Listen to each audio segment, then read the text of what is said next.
El surgimiento del Ministerio de Salud y la Fundación son prácticamente dos herramientas de un mismo proyecto político, en este caso del peronismo, que es muy gracioso. Yo repito la anécdota porque realmente no existía el Ministerio de Salud en la Argentina. Y Perón se lo ofrece a Carrillo, que Carrillo tuvo que ver con la liberación de Perón de la isla Martín García. Esto lo sabe poca gente. Cuando Perón se declara enfermo estando preso en Martín García, y Carrillo manda a un médico a revisarlo, y le dice, manda a decir de que Perón tiene una neumonía, y lo vuelven a traer el 16 de octubre de 1945 a Buenos Aires. La CGT había llamado una huelga general para el 18, pero cuando la gente se entera de que el 16 vuelve a Buenos Aires con esa supuesta neumonía, que no era tal, sino que era un juego entre Carrillo y Perón, se moviliza el 17 de octubre. Este médico que había viajado había llevado una placa neumónica escondida en su pecho y la cambia con la placa que le saca Perón con una bocha de 100 miliamperes, que era el portátil que había allá en la cárcel de Martín García, y por eso demuestra que tiene una neumonía. Al día siguiente Perón habla a las 12 de la noche en la Plaza de Mayo, se nota que no tiene ninguna neumonía ni está enfermo. Así que esta es una anécdota de Perón y de Carrillo muy graciosa, tan graciosa como cuando Perón le dice: usted va a ser mi ministro de Salud, y Carrillo le dice: pero si no hay Ministerio de Salud. Y Perón le dice: vio, hay ministerio para las vacas y no hay ministerio para los hombres. Esto nos tiene que hacer reflexionar sobre el espacio simbólico del manejo del enemigo. Si los más, no sé hoy cómo será, pero sí sé hasta hace muy pocos años, la educación argentina decían en las escuelas primarias: saquen una hoja, hagan una composición, tema de composición la vaca. Esto venía de un concepto de país, no era casual. ¿Por qué no el trabajador, el tema de composición? ¿Por qué no la naturaleza? ¿Por qué no las flores? ¿Por qué no la vida? ¿Por qué no la esperanza? ¿Por qué no? No, la vaca. Tema de composición, la vaca. Esto lleva a que uno sepa que cuando está enfrentando este tipo de situaciones, también hay alguien del otro lado que está tratando de frenarla. Esto Perón y Evita lo tenían muy claro, absolutamente claro, y por eso el Ministerio de Salud que imagina Carrillo y pone en marcha es un Ministerio de Salud muy atado a la Fundación. Carrillo y Eva Perón funcionan juntos.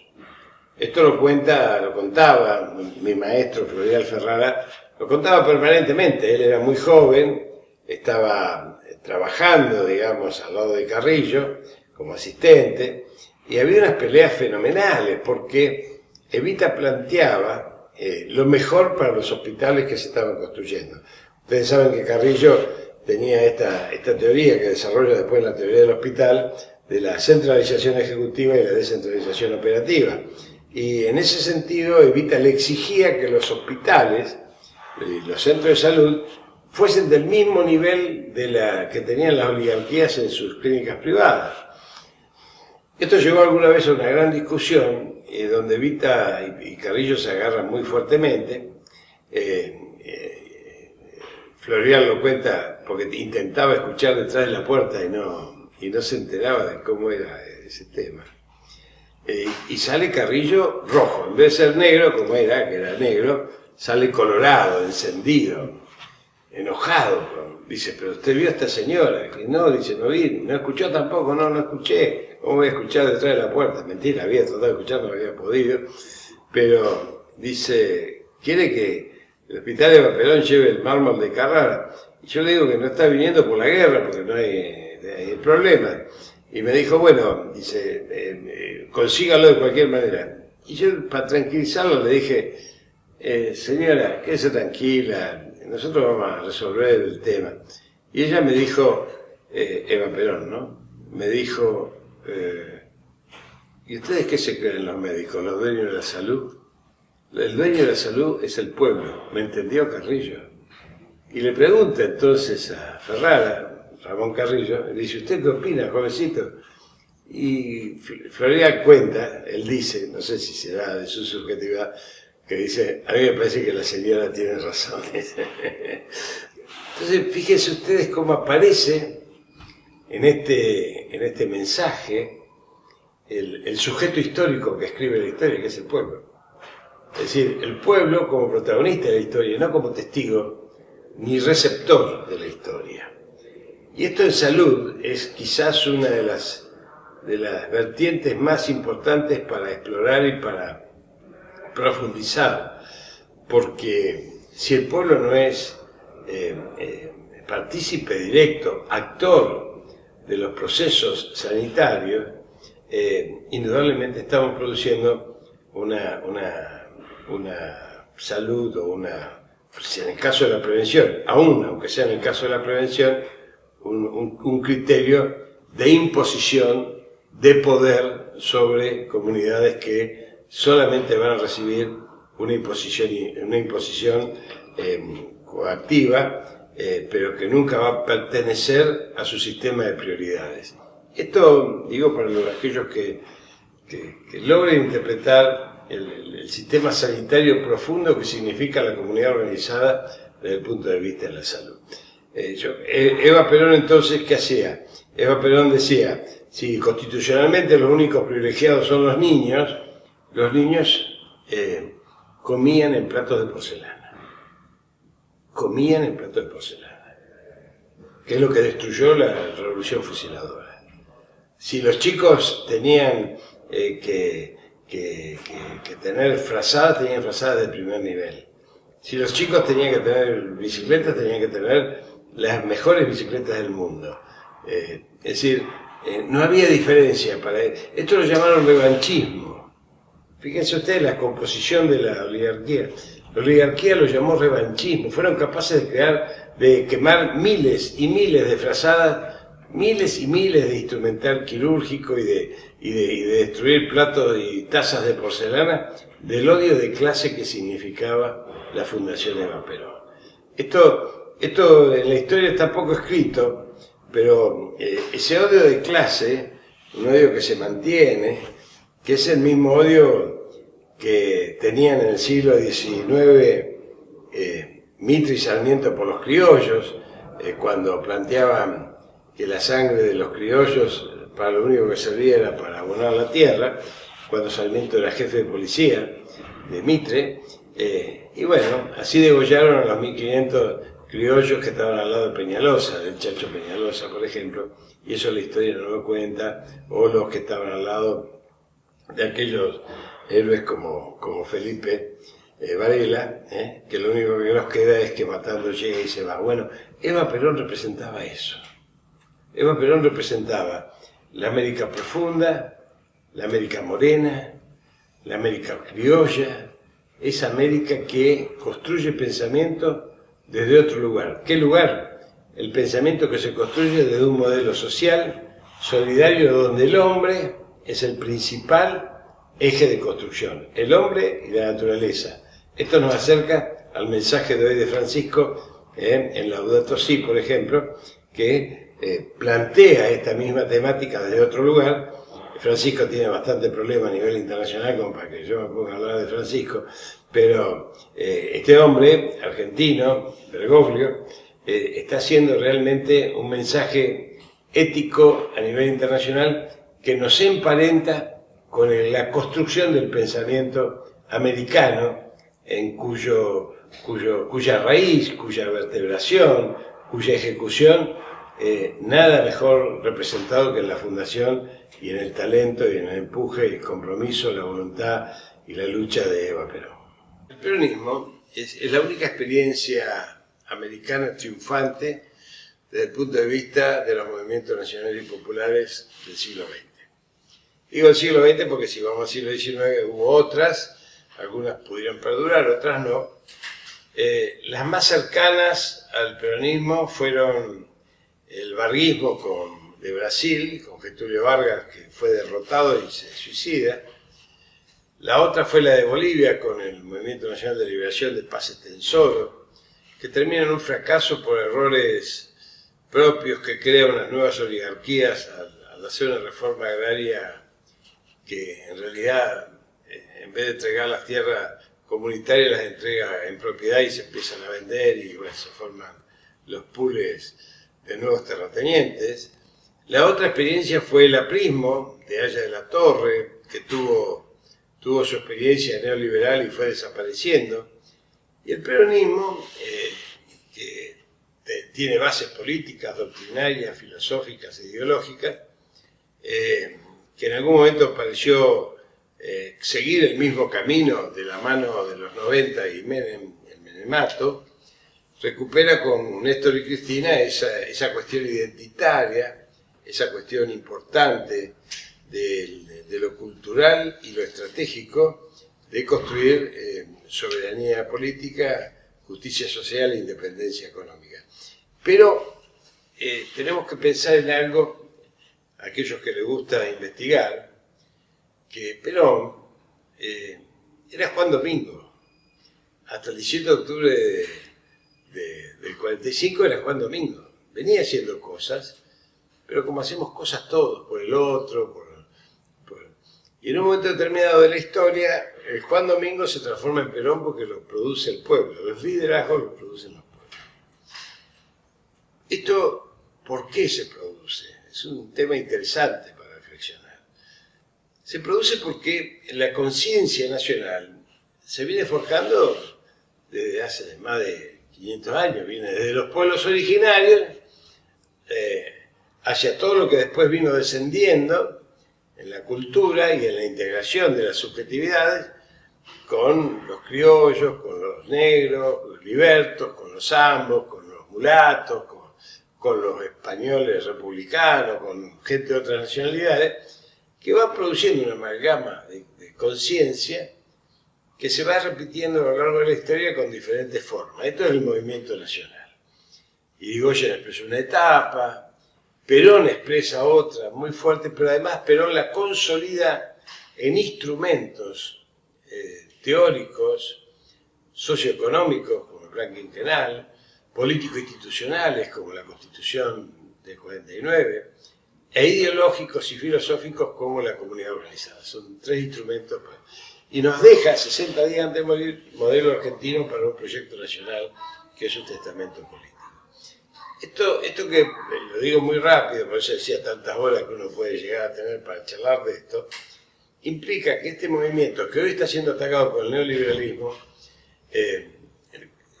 es como la piedra en el zapato, el hecho maldito del país burgués de que relataba John William Cook, y que nos permite a nosotros plantearnos desde otro lugar por qué el peronismo es vigente y por qué el enemigo ataca 70 años de historia. Esto es muy interesante, porque siempre quisieron borrar la memoria histórica de la conciencia nacional. Lo que no saben es que no pueden borrar la conciencia nacional. La conciencia nacional se construye a lo largo del tiempo. Es lo mismo que negar la influencia de los pueblos originarios de la Pachamama sobre el pensamiento americano. Esto existe, más allá de que lo quieran borrar o no. Y por momentos florece y por momentos se repliega. Esto es el juego de la historia, porque los pueblos tienen momentos absolutamente históricos. No tienen tiempos individuales biológicos como nosotros. Son tiempos biológicos, son tiempos que los determina esa conciencia colectiva y algo que decía siempre Perón, que es cuando los pueblos agotan su paciencia, hacen tronar el escarmiento. Entonces, en salud, esto significa que nosotros, ante la muerte, ante la destrucción de los indicadores de vida, ante el aumento de la mortalidad infantil, ante la falta de provisión de insumos básicos para la salud, ante la falta de entrega de medicamentos para nuestros chicos oncológicos, enfermos, o la gente que porta HIV, nosotros podemos decir con toda claridad que el proceso neoliberal mata y que el proceso nacional y popular, por el contrario, no solamente da vida, sino que también da esperanza. El paradigma sanitario anterior a Perón era un paradigma sanitario muy cercano a la beneficencia. Salud pública no existía más que como dirección, era prácticamente la Cruz Roja, yo me acuerdo de un capital, en la calle Esmeralda, decir, en realidad no había una construcción de un proceso integrativo, planificado, había respuesta a las demandas. Y esto es como si alguien tiene hambre y uno le tira un plato de comida. Esto, digo para ponerle una imagen. Con Perón y con Carrillo sucede que por primera vez en la historia se incorporan dos conceptos centrales. Un concepto central que es la medicina social, que demuestra que el modelo médico hegemónico es un modelo acabado en el mundo y que las determinaciones sociales de la salud son tan importantes como los centros de salud, apuntalando el paradigma del fortalecimiento de la salud por sobre el tratamiento de la enfermedad. Para el tratamiento de la enfermedad, el segundo elemento que incorpora Carrillo es la planificación estratégica. O sea, entre la medicina social y la planificación estratégica hacen el combo de un proceso que hasta el día de hoy nos ordena a nosotros. Cuando nos ordena, nos ordena la cabeza para pensar desde un lugar, para poder construir el pensamiento desde un lugar, no desde cualquier lugar.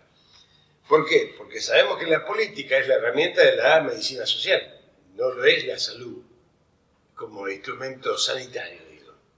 No se puede construir un modelo sanitario apto en un país dependiente, colonial, sumiso y esclavizado, digamos. Esto es imposible. No existe esa salud en un ambiente de un país absolutamente dominado por la macroeconomía, que es lo que está sucediendo hoy. Entonces la medicina social nos ordena para pensar de que es desde la política, como sucedió en los últimos 12 años, donde los indicadores sanitarios levantan en función de poder apuntalar las condiciones sociales de la población que repercute automáticamente en el fortalecimiento de la salud. Esto, por supuesto, el enemigo no lo comparte porque el enemigo tiene la idea de que nos necesita, a todos nosotros, nos necesita muertos ni sanos, nos necesita enfermos, cronificados, para consumir los servicios de salud del lucro, tanto en la industria farmacéutica como en la tecnología médica, para simplificarlo. Entonces, el concepto de la medicina social nos da el marco político necesario.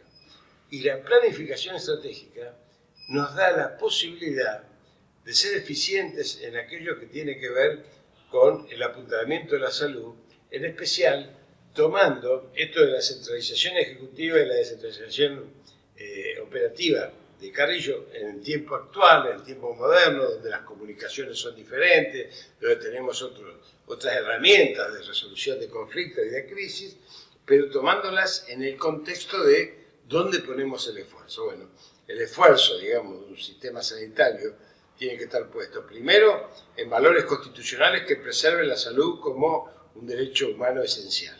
Esto requiere una nueva constitución. Lo segundo es que dentro de un plan estratégico la atención primaria de la salud sea la llave, sea la herramienta, sea aquello que realmente ordene el sistema desde el punto de vista de la entrada al sistema de salud para evitar, digamos, aquello que pretende el enemigo, que es la entrada por cualquier lado, en especial por la entrada por especialistas, por nichos, que es lo que le da mucho dinero y hace que cualquier empacho se transforme en una máquina de hacer dinero por parte de estudios llamados complementarios, pero que hoy ya no son complementarios, sino que son primarios. Y una receta que, por supuesto, va a apuntalar además de esos estudios. Y además, en esa planificación estratégica y el apuntalamiento de la atención primaria de la salud, el concepto de que la atención primaria de la salud no es una herramienta médico-hegemónica, sino que es una herramienta de equipo, en conjunto con la comunidad organizada. Estos son los equipos básicos de salud que pudimos en los últimos tiempos del Ministerio de Salud fortalecer. Pero además tenemos que pensar que el Ministerio de Salud que hoy existe no es el que existía en la época de Carrillo. El Ministerio de Salud que hoy existe es absolutamente inservible. Y cuando digo esto no estoy justificando que le hayan bajado a secretaría, no. Estoy diciendo que el Ministerio de Salud que nosotros soñamos recupera todas las herramientas que tienen que ver con la salud, que no es solamente la salud pública.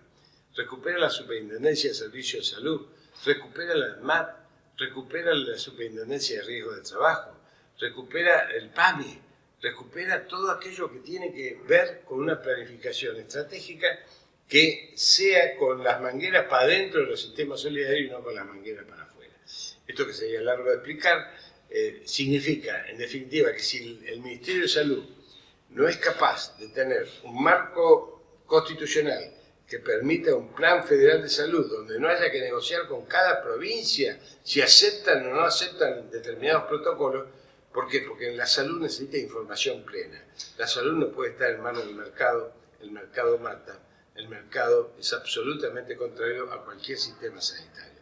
Entonces, necesitamos terminar con la municipalización de la salud, necesitamos terminar con la fragmentación de la salud, que es el éxito del enemigo, y necesitamos construir una lógica que por etapas vaya nucleando a todos los sistemas solidarios de salud y que aquellos que no están dentro del sistema solidario sean privados, trabajen en privado y ganen plata en privado. Nadie les va a decir que no. Pero para esto necesitamos incluso recuperar las matrículas nacionales de los médicos y los trabajadores de la salud centralizadamente a nivel nacional para poder producir profesionales de nivel internacional como venimos produciendo desde décadas en la Argentina, que es el único país que tiene 3 médicos Premio Nobel de Medicina. Entonces, esto no lo tiene ningún país de América Latina. Nosotros lo hemos producido en la universidad pública, son nuestros compatriotas, más allá de su ideología, porque en realidad debemos garantizar esa excelencia, pero esa excelencia solamente puede ser garantizada si no está canibalizada por la fragmentación que nos propone el enemigo. Entonces, en este marco de lo político, en este marco de lo institucional con la nueva Constitución, en lo político con la medicina social y con la planificación estratégica, haciendo pie en el fortalecimiento comunitario, seguramente vamos a llegar a tener niveles de excelencia por etapas, por categorías. Vamos a evitar el impacto del segundo nivel de internación de los enfermos crónicos de enfermedades no transmisibles que hoy por hoy se nos desbarranca, para usar un término poco académico, pero que se entiendan bien, por falta de medicación, y nosotros desde la producción pública de medicamentos poder abastecer a los 6,5 millones de enfermos crónicos del país y fortalecer de esa manera, por adhesión al tratamiento, mes a mes, esto que es muchas veces un final trágico.